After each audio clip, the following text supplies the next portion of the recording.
Hello music lovers, and welcome to a brand new series I'm starting. This one's called Under the Influence. So Under the Influence is going to be a nice little webisode thing that I can do each week that will talk about all the different influences that I've had in my life.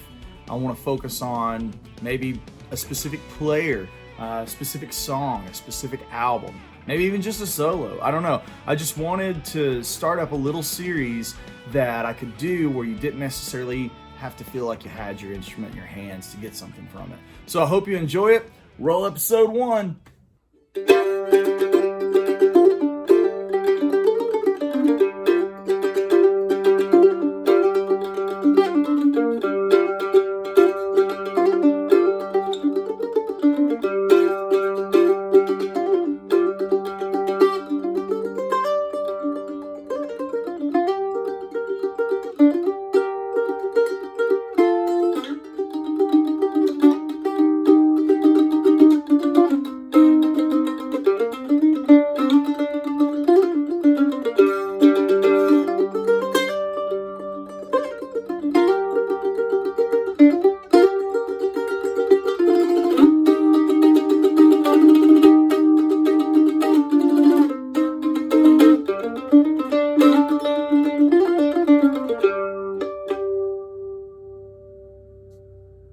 Hello music lovers, Andy Wood here, and welcome to the first episode of Under the Influence.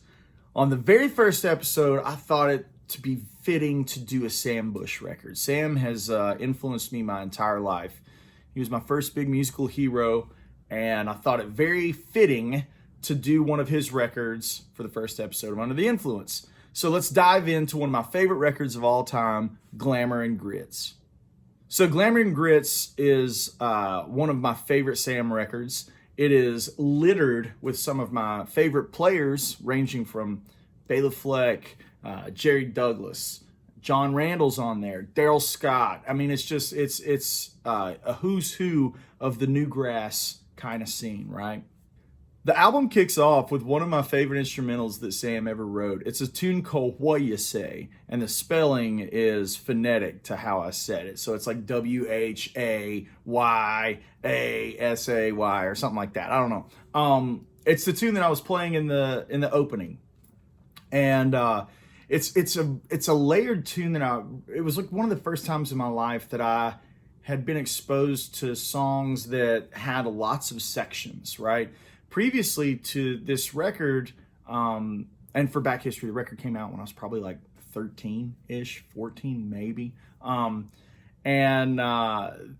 Previously I'd played only a lot of just kind of straight up fiddle tunes and bluegrass tunes and things like that. Things where it's like, if it's a vocal tune, it was like verse, chorus, solos, verse, chorus, solos out, whatever.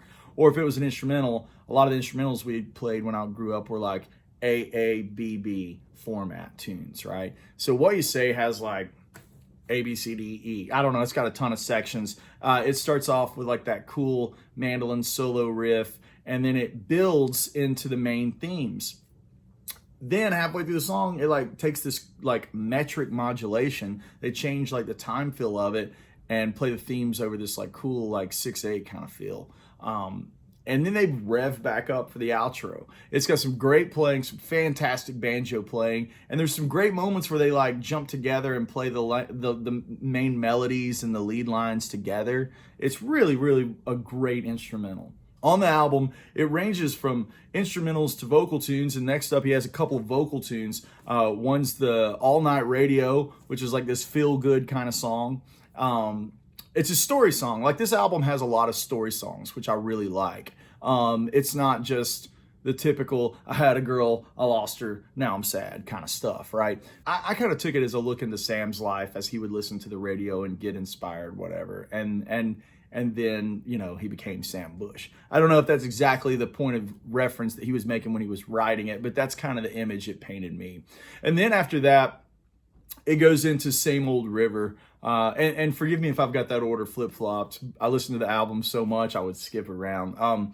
So Same Old River is right in between What You Say and Stingray, and it's probably Sam's, as far as I've ever seen Sam live, and I've seen Sam a ton, it's probably one of his most played tunes live. Like it's like one of the quintessential songs that he has in his set list when he plays his live shows. Same Old River is kind of cool. Another story song in that every verse starts off with, I wish I was an Indian. And then he tells the story about being Native American brave. And then the next one's like, I wish I was a pirate. And then he talks about being on the seas and so on and so forth. Each verse has a different perspective. So Same Old River rolls through all these different perspectives, right?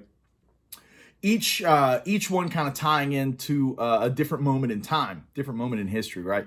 The overarching view that's cool though is that it's like the theme or the plot or maybe even the message of Same Old River is like, it's that sense of adventure that we all kind of seek. In life, it seems like we're always on that path of like finding the brand new or finding the new hunt or whatever. We as guitar players, we hunt down gear, you know, we hunt down new records or new musicians or whatever. And this song's kind of cool in that it shows each in different perspectives of life and history that everyone has that sense of adventure. And to me, a 13-year-old kid at the time, like that was great. I was like, yeah, man, I get it. I'm latching on to what you're saying, Sam. This is awesome. And then, and of course it's Sam Bush's musical earthiness. However, never sacrificing, great technique and good tone. Like Sam always has great tone when he plays. And, at no point when Sam goes for that more raw, earthy kind of singer-songwriter thing is it ever at a sacrifice of tone and technique and prowess, you know? So this is a great example of just like brilliant Sam Bush song crafting. All right, so the next tune on the record that really sticks out in my mind is Stingray. So Stingray starts off with like Sam doing these chops and like this snare drum rudiment type idea. It's almost like an eruption for Mandolin, right? He's like got this whole intro solo and it's just ripping, man. It's like people that have ever heard me do some of the like flashy chop stuff, like I got it from this song. I stole all of that idea and everything from Sam and this song. Once Stingray fires up, you know, it's like an up-tempo in the key of A minor. It's all like a rock instrumental, but from bluegrass instruments. There's just some great playing from Sam. John Randall is playing guitar on it, and it's kind of cool in that John's style is not over-the-top technical, like, say, Brian Sutton or Russ Barenberg or some of those guys.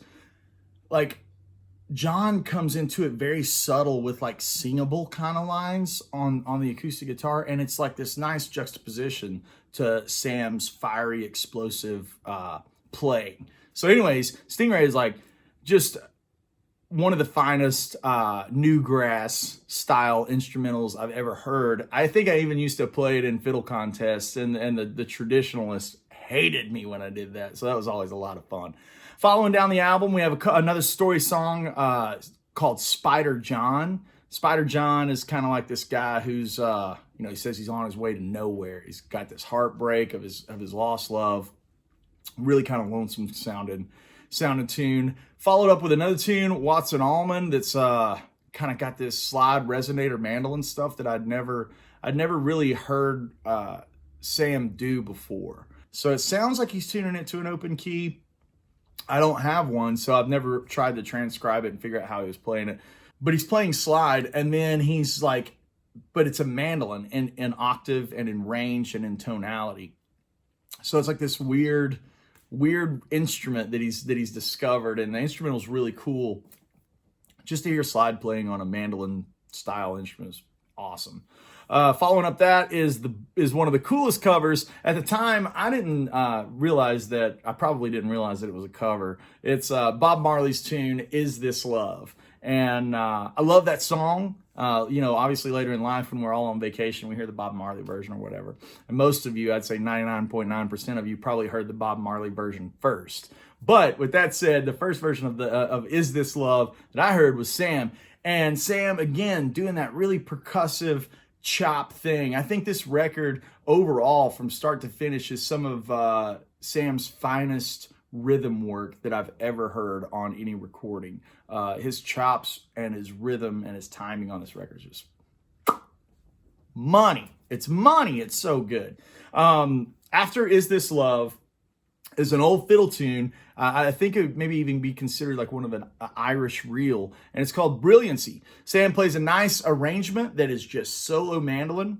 And if anyone's ever been to one of my concerts, halfway through the show, we always drop down and I switch to mandolin from the electric guitar, and I've played Brilliancy live, and it obviously is in the Sam Bush style. There's probably videos of me warming up backstage and I'm playing Brilliancy. Like, this tune is one of those tunes that I've played more than any other tune in my life. And it was because of this record. I love this arrangement. My granddad loved fiddle tunes, and this always stuck out to me as like the quintessential, perfectly arranged, perfectly performed solo piece. And man, it's got everything in it. It's got the melody. He's got slight inflections without it going too far. He's got some really cool triplets in there. It's just a great moment of Sam playing fiddle tunes, and it sticks out on the album as just a crown jewel, you know. So following up the end of the record, we've got a couple more tunes. We got Spooky Lane, which Sam switches to fiddle,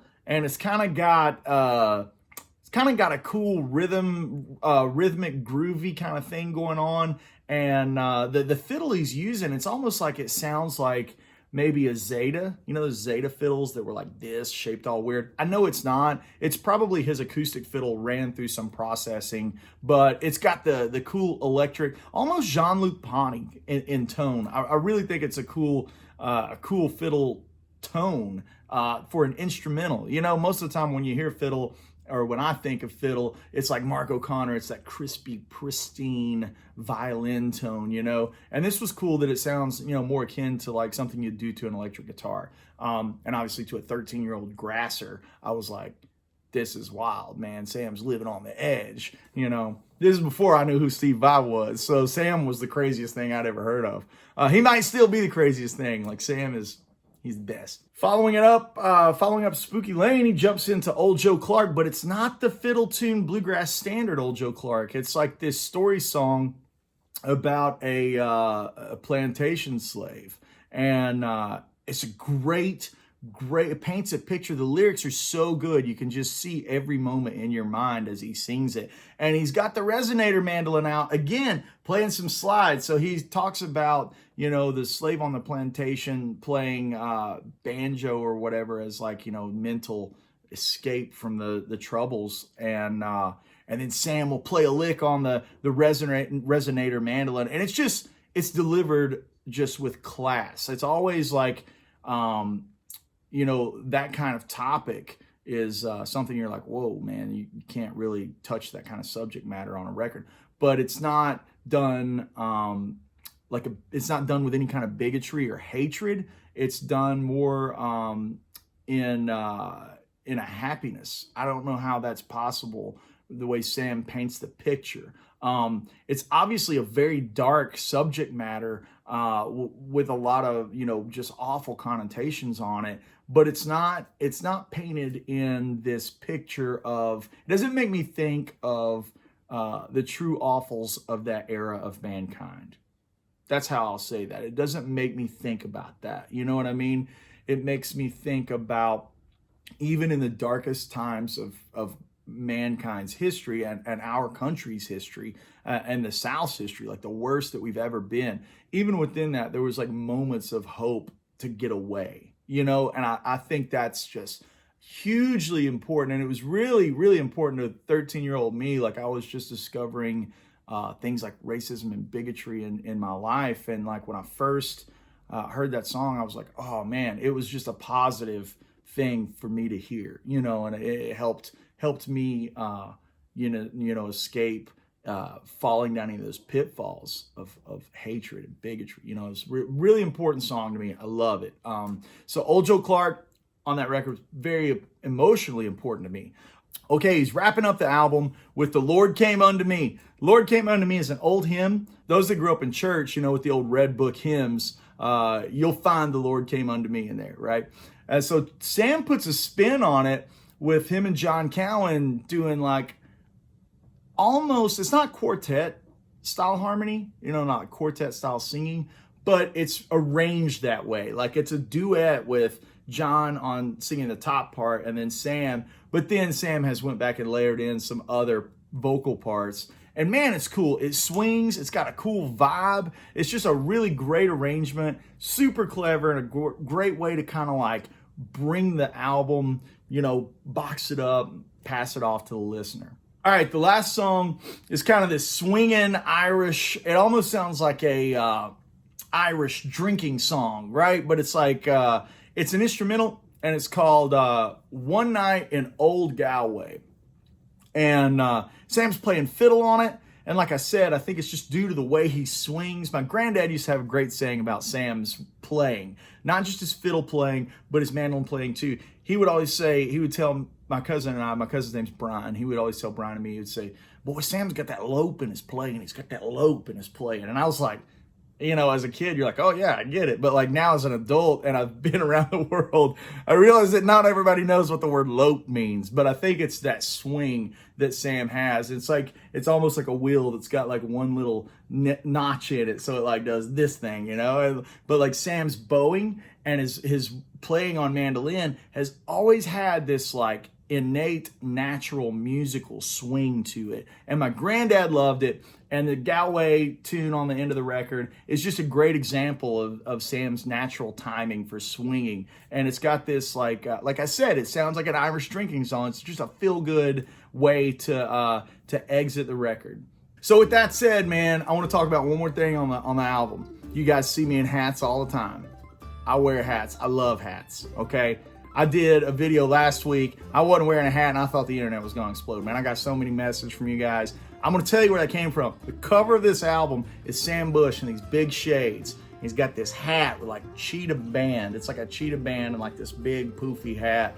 And he's got his mandolin and he's wearing a black t-shirt. And I was like, this is the coolest guy on the planet. He is the coolest guy. Like 13-year-old me was like, that's the coolest guy I've ever seen. He had the beard, the shades, the hat, the mando, the black t-shirt, and he's like holding his hand just like that.